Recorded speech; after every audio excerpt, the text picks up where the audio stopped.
Hello बच्चों, welcome to my YouTube channel Navani classes. इसमें मैं 11th और 12th के मैथ्स को कवर करूँगा। और सबसे पहले जो चैप्टर है वो है रिलेशन एंड फंक्शन, क्योंकि रिलेशन और फंक्शन एक सेट थ्योरी का चैप्टर है।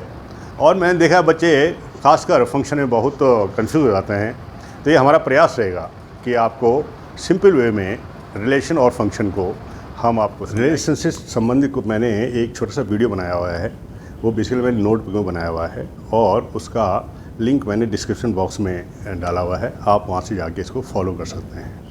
आज मैं आपको सेट थ्योरी का एक बहुत इम्पॉर्टेंट चैप्टर फंक्शन के बारे में बताऊँगा। फंक्शन की जो डेफिनेशन है वो इस तरह से है। वैसे तो कई डेफिनेशन हैं, लेकिन जो the easiest way to express the function is like this: let a and b be two non-empty sets, then a function from a to b is a rule or a method or a correspondence which associate elements of a to elements in b such that all elements of set A are associated to set B.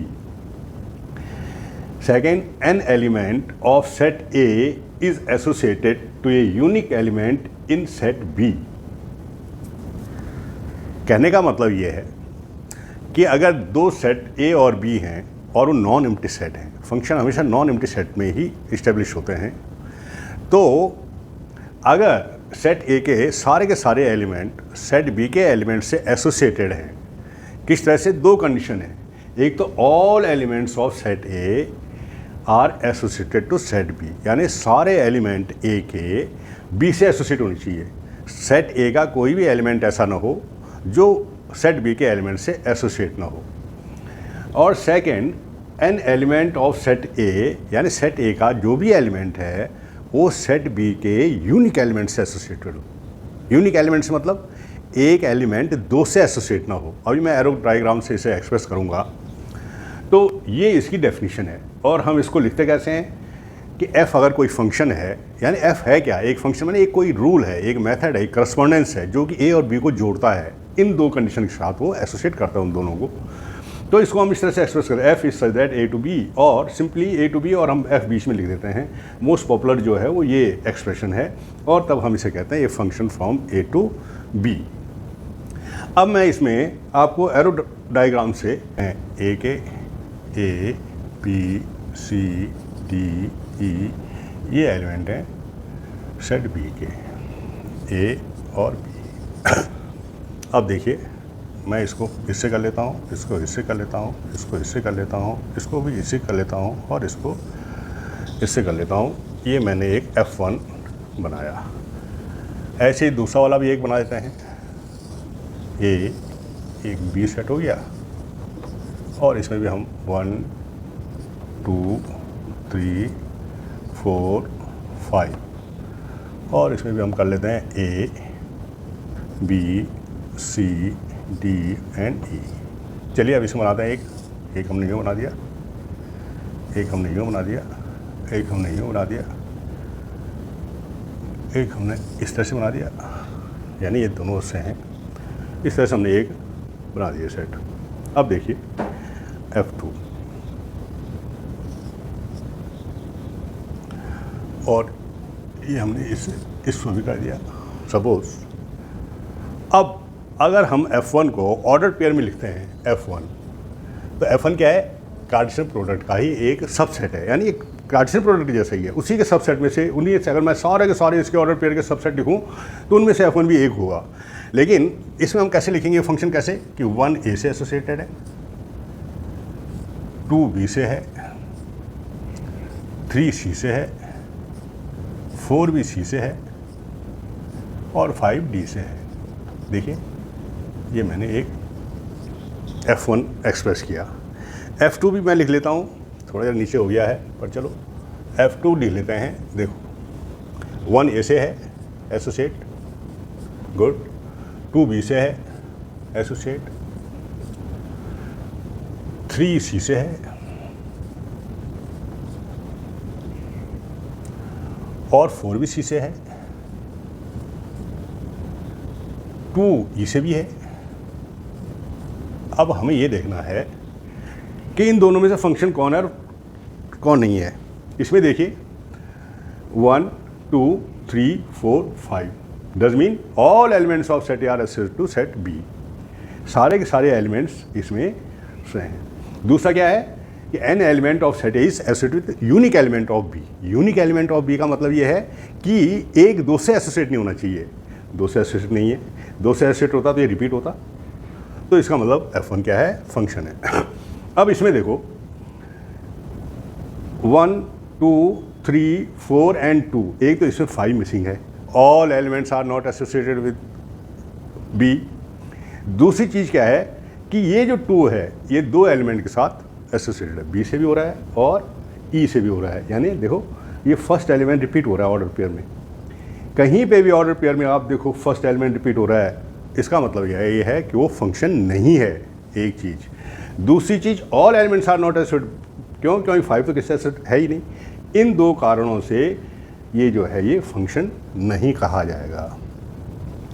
तो जब भी हम function को order pair में लिखेंगे तो ये ध्यान रखना है, और हमें अगर ये पता करना हो कि वो फंक्शन है या नहीं, तो हमें दो चीज़ों का ध्यान रखना चाहिए।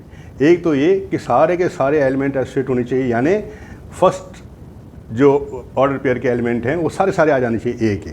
और दूसरा कोई भी एलिमेंट रिपीट नहीं होना चाहिए, जैसे इसमें रिपीट है, ये 2 रिपीट है। तो ऑर्डर पेयर से भी हम इसको समझ सकते हैं कि कौन फंक्शन है और कौन नहीं है। ठीक है, चलिए, और उसके बाद मैं बताता जाऊंगा जब हम क्वेश्चन करेंगे। तो फंक्शन में 3 टर्म्स होती हैं, मैं उन तीनों टर्म को आपको बताता हूँ। एक है डोमेन,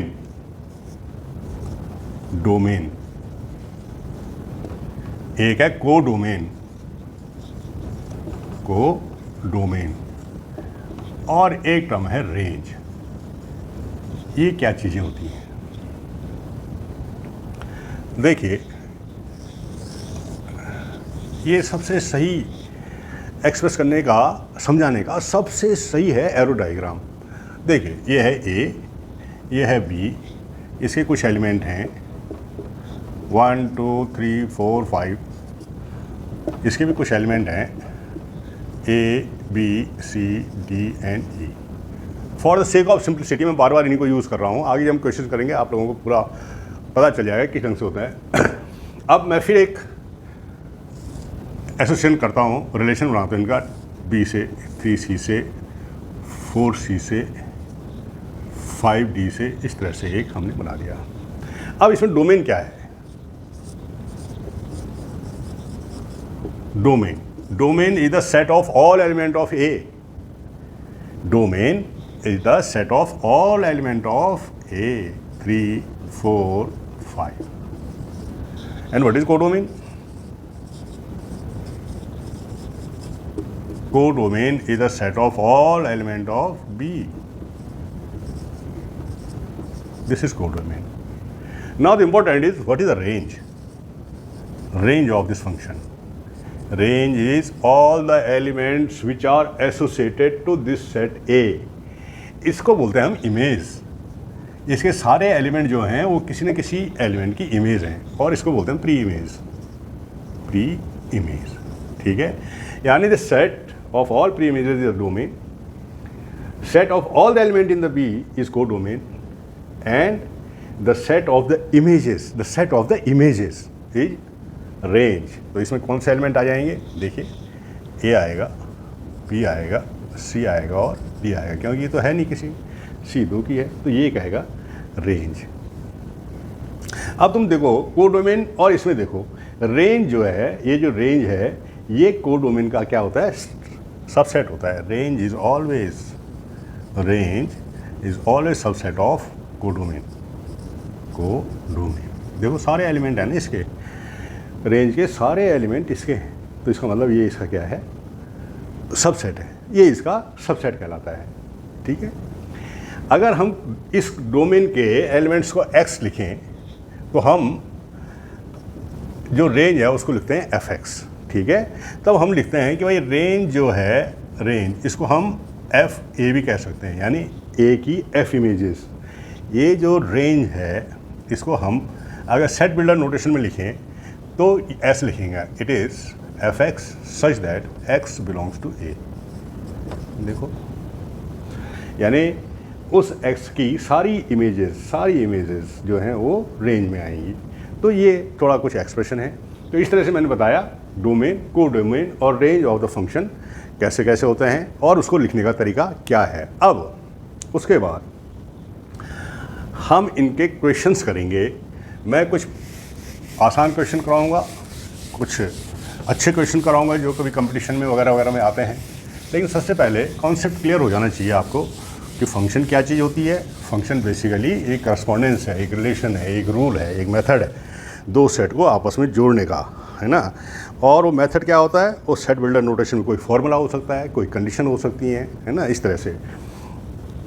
चलिए अब मैं थोड़ा आपको कुछ क्वेश्चंस बताता हूँ। जैसे एक क्वेश्चन है, क्वेश्चन क्या है, right the following relation, right the following relation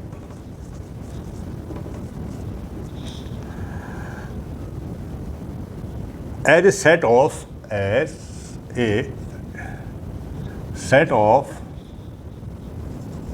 ordered pairs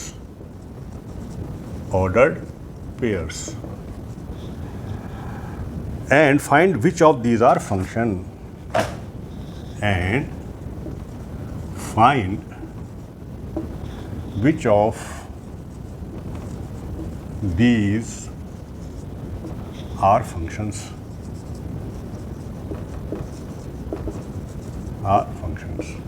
चलिए देखते हैं। एक क्वेश्चन, ए पार्ट है, the set x y such that y is equal to 3x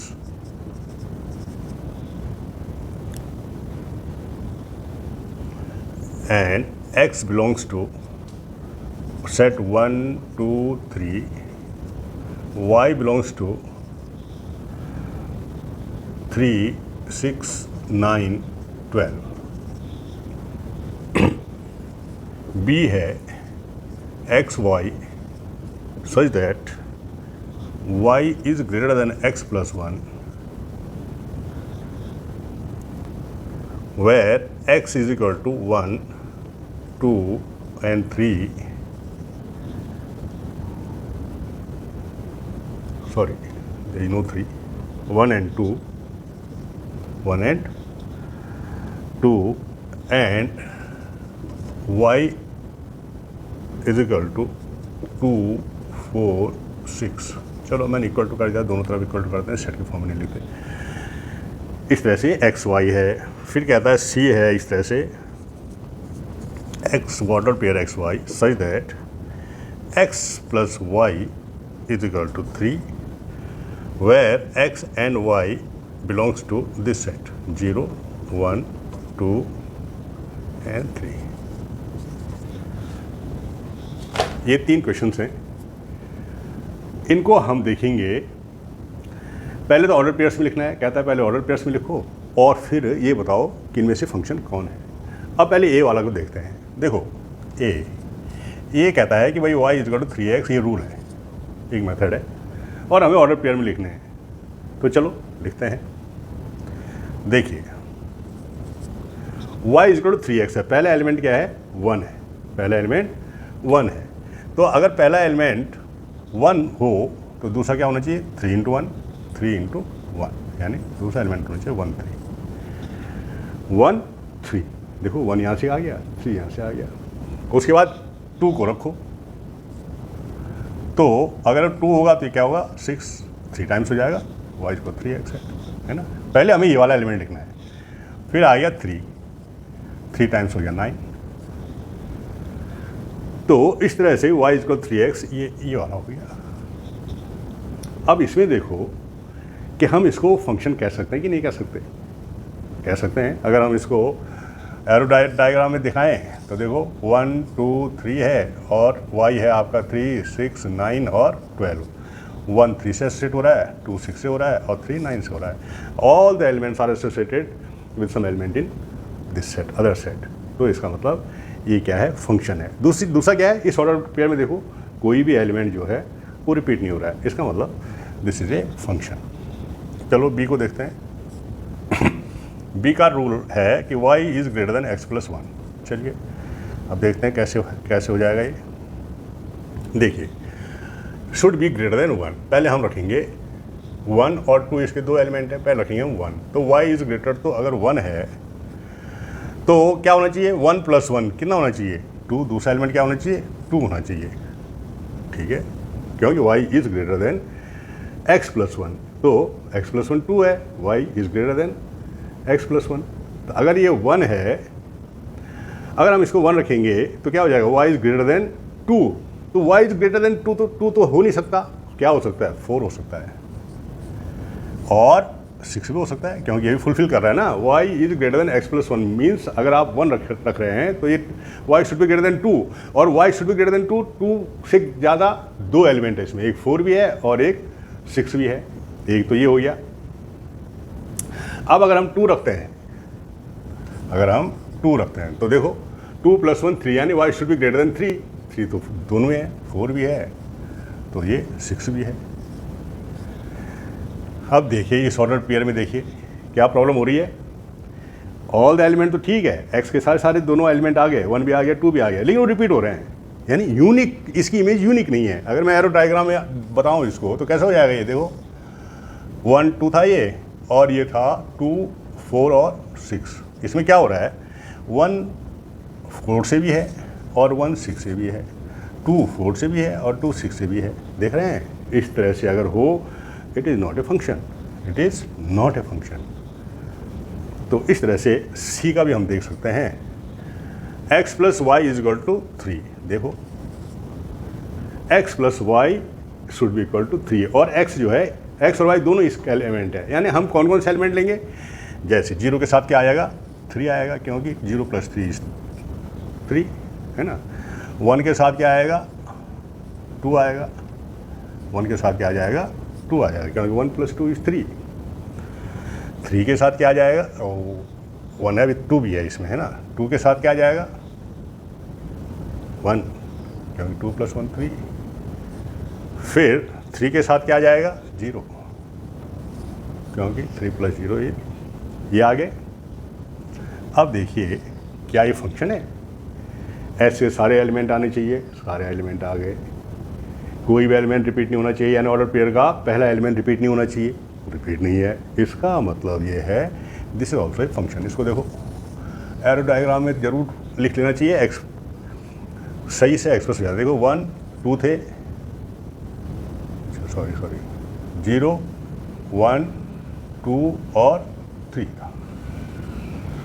अरे भाई ये तो गड़बड़ होता जा रहा है, 0 1 2 और 3, यहाँ भी 0 1 2 और 3। अब देखिए 0 3 है, 0 3 है, 1 2 है, 1 2 है, 2 1 है, 2 1 है, 3 0 है, 3 0 है। देखिए कोई रिपीट नहीं हो रहा, किसी से 2 ब्रांचेज निकल रही है एक ही से, कि ये 2 यहाँ भी हो जाए इधर भी हो जाए, इसका मतलब ये भी क्या है, फंक्शन है। इस तरह से हम ये देख सकते हैं बच्चों कि कौन फंक्शन है और कौन नहीं है, और how to express it in order pairs. Order pairs में पहला एलिमेंट हमेशा इस एक्स सेट का, यानी पहले सेट का होना चाहिए, और दूसरा दूसरे सेट का होना चाहिए। चलिए, तो इस तरह से ये शायद आपने नोट कर लिया होगा। कौन सा क्वेश्चन था ये, चलो जो भी था, क्वेश्चन है the function defined by fx, this is equal to x square if 0 is less than or equal to x is less than or equal to 3, 3x if 3 is less than or equal to x is less than or equal to 10। एक function ये है, दूसरा function defined ऐसा कर रखा है, function नहीं relation, अभी हम रिलेशन बोलेंगे है ना। कैसे कर रखा है, x square when 0 is less than और equal to x is less than और equal to 2, and 3x when 2 is less than or equal to x is less than or equal to 10. Question है find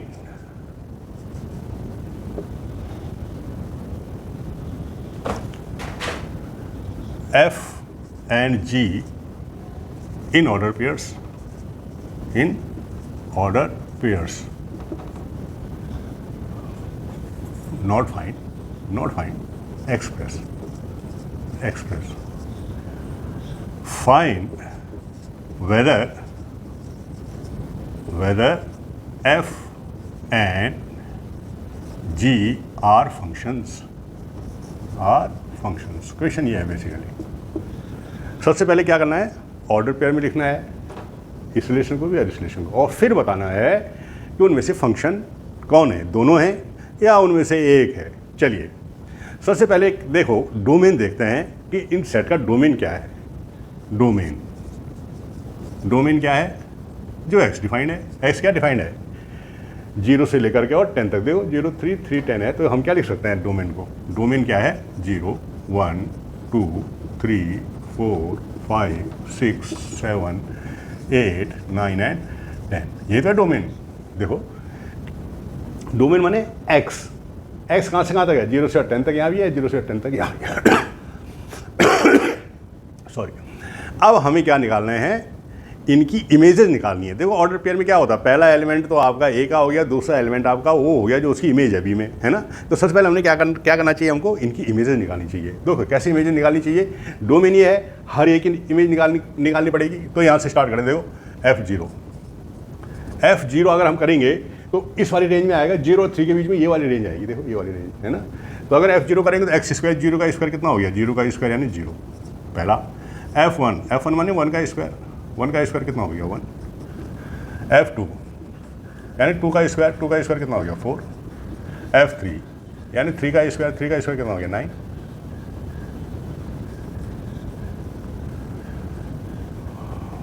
F3 कितना हो गया 9 हो गया। लेकिन 3 यहाँ भी है, देखिए अब इसको भी देख लेते हैं। अगर F3 है, इसमें भी तो है, तो ये क्या हो गया 3 × 3 यानी ये भी 9। F4 कितना हो जाएगा, इस वाली रेंज में आएगा, 4 × 3 = 12। F5 इसी रेंज में आएगा यानी 15 हो जाएगा। F6 यानी 18 हो जाएगा, 6 × 3 = 18। F7 7 × 3 = 21। F8 3 × 8 = 24। F9 27 and F10 30। F10 30 हो गया जी आपका। ये इसकी सारी इमेजेस हो गई। अब ऑर्डर पेयर में लिख लेंगे हम इसको। देखो ये जो रिलेशन है F, ये ऑर्डर पेयर में कैसे आएगा, पहले 0 आएगा, फिर 0 का किस तरह से आएंगे ये, एक बार चलो इस तरह से लिख देता हूँ मैं ताकि तुम्हें, देखो x और fx ऐसे आएंगे ये ऑर्डर पेयर में, ऐसे पहले x आएगा और फिर क्या आएगा fx आएगा। देखो कैसे आएगा, x 0 के इमेज 0 0 0 होगी, 1 के इमेज 1, 2 के इमेज देखो F2 क्या है 4, 3 F3 9, F3 ये भी है, तो ये भी 3 9 है, रिपीट करने का कोई फ़ायदा नहीं है भाई, 3 9 है, 3 9 order pairs never be repeated in A set, ठीक है। तो चलिए 3 9 हो गया, फिर क्या हो गया 4 12 हो गया, फिर क्या हो गया 5 15 हो गया, 6 18 हो गया, देखो F6 कहाँ है 18 है, 7 21 हो गया, 8 24 हो गया, 24 हो गया, 9 27 हो गया एंड 10 30 हो गया ना ये। अब देखो जी इसमें पहले देखो क्या सारे के सारे एलिमेंट आ गए, यस आ गए, हमने यही तो लिखा F0 F1 F2 F3 F4 F4 और तब जब निकाला इसका मतलब सारे के सारे एलिमेंट हो गए। Whether any element is repeating, no element is repeating, why, because one element was 3 but F3 was also 9 and F3 was also 9, 3 3 जाने, चाहे हम इसमें ले लेंगे चाहे हम इसमें लेंगे, वो 9 ही आ रहा था इसलिए हमने रिपीट किया ही नहीं ऑर्डर पेयर। इसका मतलब कोई भी first element is not repeated, पहला एलिमेंट रिपीट नहीं हो रहा है, कंडीशन फुलफिल हो गई। दूसरा सारे के सारे एलिमेंट आ गए, पहले सेट के डोमेन के सारे एलिमेंट आ गए, इसका मतलब ये क्या है जी, ये फंक्शन है, it is a function, F is a function, yes f is a function. Good. Now let me check. पहले हम अब g का देख लेते हैं, g का क्या हाल होता है. डोमेन तो दोनों का बराबर ही है. चलो जी, आओ g0 निकालो जी. g0 x स्क्वायर, तो चलो g0 0 हो गया. g1 1 स्क्वायर 1 हो गया. g2 2 स्क्वायर 4 हो गया. लेकिन ये इसमें भी आ रहा है, यानी g2 दोबारा लिखना पड़ेगा और तब देखना पड़ेगा अब इसमें ये कितना आ जा रहा है. अब ये इसमें भी है तो हम इसको लेंगे ही नहीं. 3 2 6. देखो 0 से और 2 तक x स्क्वायर मिल लिया हमने, और फिर 2 से 10 तक हम 3x में लेंगे, तो g2 क्या हो गया 6 हो गया. चलो g3 देखेंगे. g3 कितना हो गया 3 3 9. g4 कितना हो गया 3 4 12. g5 कितना हो गया 3 5 15. g6 कितना हो गया 3 6 18. g7 क्या हो गया 21. g8 क्या हो गया 3 8 24. g9 क्या हो गया 27. एंड g10 क्या हो गया 30. अब g को हम ऑर्डर पेयर में लिखेंगे. कह रहा था ना ऑर्डर पेयर में लिखो. चलो, पहला एलिमेंट डोमेन से होगा 0, दूसरा g0 होगा इमेज इन g. देखो g0 क्या है 0 ही है, फिर 1 1 है, फिर 2 2 है, फिर 2 6 है. भाई एक जैसा है नहीं, उसमें 3 9 और 3 9 दोनों एक तरह के ऑर्डर पेयर आ रहे थे ना, तो हमने 3 9 को रिपीट किया ही नहीं. लेकिन इसमें तो एक जैसा है नहीं, ये 2 2 से है, 2 6 है. ठीक है जी. फिर देखिए 3 9 4 12 5 15 6 18 7 21 8 24 9 27 एंड फाइनली 10 30. ये तो ऑर्डर पेयर में तो हो गया. ये अभी फंक्शन हमने चेक नहीं किया. अभी हम क्या कह सकते हैं, ये एक करस्पॉन्डेंस है, ये एक रिलेशन है, रिलेशन हो सकता है.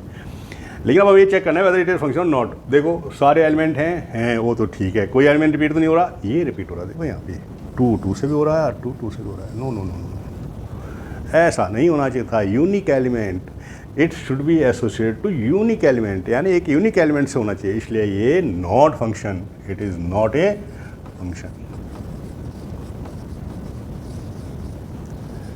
It is not a function. तो इस तरह से हम चेक कर सकते हैं कि कोई रिलेशन फंक्शन है या नहीं है. उसको ऑर्डर पेयर के फॉर्म में लिखो और फिर चेक करो कि फर्स्ट एलिमेंट रिपीट तो नहीं हो रहे हैं. फर्स्ट एलिमेंट रिपीट नहीं होने चाहिए. ये चेक करो डोमेन के सारे एलिमेंट इंक्लूड हो गए, ऑर्डर पेयर में इंक्लूड हो गए, तो तब देखो वो फंक्शन है. अदरवाइज वो फंक्शन नहीं है. जैसे इसमें जी फंक्शन नहीं है, एफ फंक्शन है. तो मैं ये समझता हूँ कि अब तुम्हारी ये समझ में आ गया होगा कि how to express in order pairs and then how to distinguish whether it is a function और नॉट. फंक्शन है या नहीं है, उसको कैसे पहचाने. चलिए मिटा दें इसको, मिटा देते हैं. होपफुली तुम लोगों ने नोट कर ही दिया होगा, क्योंकि नोट करने के लिए अगर वेट किया जाए ना तो फिर तो वही. अब दूसरी चीज़ आती है to find domain and range of a function. Range of a function कैसे निकालनी है, रेंज कैसे निकालना, फंक्शन कैसे निकालना. देखो ये चीज़ें समझना बहुत ज़रूरी है. क्यों? क्योंकि फंक्शन का सबसे जो इम्पोर्टेंट है वो है रियल फंक्शन या रियल वैल्यूड फंक्शन. उसके लिए तुम ये सारी चीज़ें ढंग से आ जानी चाहिए. जबकि ये एग्जामिनेशन पॉइंट ऑफ व्यू से बहुत इंपॉर्टेंट है, आते इससे क्वेश्चन आते हैं. लेकिन जो कंपटीशन में जो क्वेश्चन पूछे जाते हैं वो अधिकतर रियल वैल्यूड फंक्शन के पूछे जाते हैं, क्योंकि उसमें बहुत सारे फंक्शन हैं और बहुत इंटरेस्टिंग फंक्शन है. तो उसके लिए ये सब चीज़ें आपको आनी चाहिए. चलिए मैं एक क्वेश्चन लिख रहा हूँ. Let a is equal to -2 -1 0 1 and 2. This is a and f is a function from a to z, a to z. b a function defined by, देखो कैसे डिफाइन कर रखा है, कोई रूल दे रखा है. रूल क्या है? Defined by fx is equal to x square minus 2x minus 3 find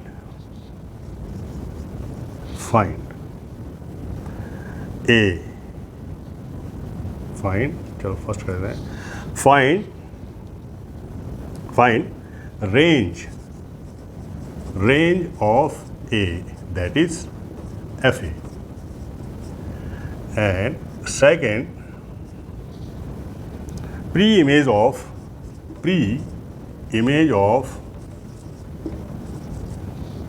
6 minus 3 and 5। ये इसके दो क्वेश्चन हैं, इनको सॉल्व करते हैं, करें। चलिए देखो, this function is defined by this rule and we have to find the range माने हमें इमेजेस पता करनी है। इमेज के लिए ये इमेज है बेसिकली, ये देखो ये है इमेज। अगर हम हर एक एलिमेंट का देखो सबसे पहले हम f-2 निकालते हैं, यानी पहले एलिमेंट की इमेज क्या होगी, तो उसको हमें यहाँ से भी रखना पड़ेगा। तो कैसे, -2 का स्क्वायर -2 इंटू -2 -3 कितना हो गया जी, ये 4 + 4 -3, यानी ये हो गया आपका 5। ठीक है, मैंने 4 + 4 -3 5। Okay, then it is f-1, that is -1 square -2 into -1 -3, 1 ये आ गया प्लस 2 ये आ गया, यानी 1 + 2 -3 ये आ गया आपका 0। चलिए f0 square -2 into 0 -3, that is -3। f1 1 square -2 into 1 -3 is equal to, देखिए -2 -3 -5 1 -4। f2 2 स्क्वायर -2 इंटू 2 -3, 4 -4 0 -3 -3, ये आ गए आपके, आगे -2 आ गया, -1 आ गया, 0 आ गया, 1 आ गया, 2 आ गया। मैंने सही किया, एक बार चेक कर लो भाई, सही कर रखा होगा 4 4। चलो ठीक है, ये क्या हो गई आपकी रेंज हो गई। हम क्या लिख सकते हैं इसको, एफ ए क्या चीज़ हो गई, the set of all the images of domain, यानी इनकी सारी इमेजेस। -2 की इमेज कितनी आई थी, 5, फिर आई थी 0, फिर आई थी -3, फिर आई थी -4, यानी -3 दो बार रिपीट हो रहा है। तुम्हें पता ही है, सेट में हम किसी भी एलिमेंट को रिपीट नहीं करते हैं, ठीक है ना। ये इसको बेसिकली सही हमेशा असेंडिंग ऑर्डर में लिखा जाता है ना, -4 -3 0 और 5, ये लिखने का सही तरीका है। ऑर्डर में लिखने की जरूरत नहीं है कि पहले का होगा, नो, तुम्हें तो रेंज निकालनी है ना। और रेंज का किसी भी सेट का लिखने का तरीका क्या है, either it should be in ascending order और इन डिसेंडिंग ऑर्डर। तो ज़्यादा पॉपुलर यही है कि हम इसको असेंडिंग ऑर्डर में लिख सकते हैं, तो इस तरह से हमने इसको लिख लिया है, ठीक है। उसके बाद सेकंड है कि find the pre images of 6, यानी 6 जो है वो इसका एलिमेंट है और हमें इसकी प्री इमेज निकालनी है, यानी जिसकी इमेज 6 हो। तो जिसकी इमेज 6 हो माने f(x) तुम्हें 6 दे रखा है। अब f(x) तुम्हें 6 दे रखा है, इसका मतलब ये जो चीज़ है ये 6 के बराबर है। देखो x square -2x -3 is equal to 6। अब इसमें तुम्हें x की वैल्यू निकालनी है and that will be the pre image. x is pre image, basically x क्या है, प्री इमेज है। तो चलिए इसको निकालते हैं, इसको सॉल्व करना है। तो ये हो गया x स्क्वायर -2x और 6 इधर आ जाएगा, ये -9 हो जाएगा, इक्वल टू 0। फैक्टर इसके हो नहीं सकते, तो चलो हम x की वैल्यू ऐसे निकाल देते हैं, -b यानी 2 + √b स्क्वायर यानी 4 -4 ये माइनस है, ये माइनस है, ये प्लस हो जाएगा, ये 36 हो गया अपॉन 2, यानी ये हो गया आपका 2 ± √10 अपॉन 2। इसको तुम सॉल्व करोगे, 2 को कॉमन ले लो तो ये हो गया 1 ± √10 अपॉन 2। ये आ गया आपका 1 ± √10। अब देखो ये है वैल्यू, लेकिन ये वैल्यू यहाँ तो है नहीं कोई ऐसा element. This is not an element of, this does not belong to A. It does mean that 6 has no pre image, 6 has no pre image, तो 6 तो है नहीं वही प्री इमेज। चलिए दूसरा निकालते हैं।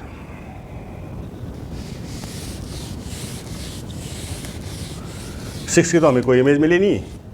अब हम देखते हैं कि -3 की है कि नहीं है। वही पुट कर लो, x square minus 2x minus 3 is equal to -3 हो जाएगा। ये इधर आ जाएगा तो x square minus 2x is equal to 0 हो जाएगा, क्योंकि +3 आ जाएगा, -3 कैंसिल हो जाएंगे। अब x कॉमन ले लो, x minus 2 is equal to 0, तो x की दो वैल्यू आ गई, या तो ये आई 0 और ये आ गई है +2। तो अब ये देखना है कि 0 और 2, देखो ये 0 भी है इसमें, 2 भी है, इसलिए pre image of -3 is pre image of -3।